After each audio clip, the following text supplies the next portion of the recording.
নমস্কার তোমাদের সবাইকে সানা স্মাইল এডুকেশন সেন্টারে স্বাগত জানিয়ে আজকের ক্লাসটি শুরু করছি।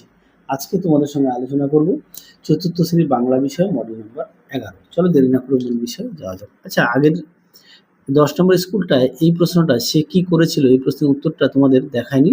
এই প্রশ্নের উত্তরটা তোমরা পেয়ে যাবে 80 পৃষ্ঠার পাঠ্য হইতে। হ্যাঁ, একটু দেখে নিও কষ্ট করে। পরবর্তী প্রশ্ন দেখো কি আছে। কবি সত্যেন্দ্রনাথ দত্ত কি নামে পরিচিত? ছন্দের জাদুকর। ক্ষয় দেখো, উত্তরটা হবে ধলেশ্বরী। তারপরে দেখো 2 দাগের প্রথম দক্ষিণ মেরু অভিযান কত সালে? 1901 সালে। কোন মাসে? আগস্ট মাসে। ইংল্যান্ডে দক্ষিণ মেরু অভিযানের আয়োজক সংস্থার নাম কি? উত্তর লিখবে রয়্যাল জিওগ্রাফিক্যাল সোসাইটি। পরেরটা দেখো, আচ্ছা, পার্থের এটা হচ্ছে 170 মাইল, আর এটা হচ্ছে স্যাকেলটন আর উইলসন। আশা করি দেখে নিয়েছো। পরবর্তী দেখো খদাক কোন কবিতার অংশ? উত্তর লিখবে আমি সাগর পাড়ি দেব। কার লেখা? উত্তর লিখবে কাজী নজরুল ইসলাম।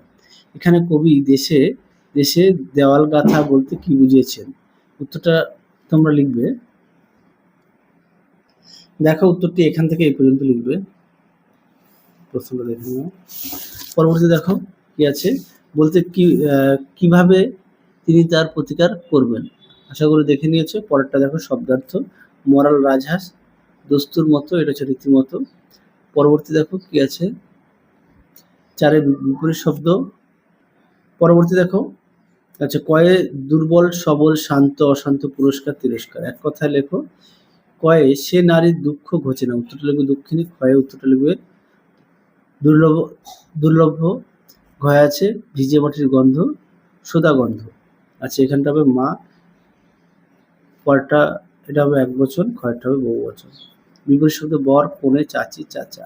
বাক্য রচনা করো, তোমরা একটু নিজের মতো করে বাক্য রচনাটা তৈরি করে নিও। পরেরটা দেখো কয় স্তম্ভের সঙ্গে ক্ষয় স্তম্ভ মেলাও। কয়েকটা হবে হস্যই, কয়েকটা হবে অ, কয়েকটা হবে আ। তাহলে আজকের মতো এখানেই সমাপ্ত করছি। আবার দেখা হবে পরবর্তী ভিডিওতে। তোমরা সবাই সুস্থ থেকো, ভালো থেকো। আজকের মতো টাটা।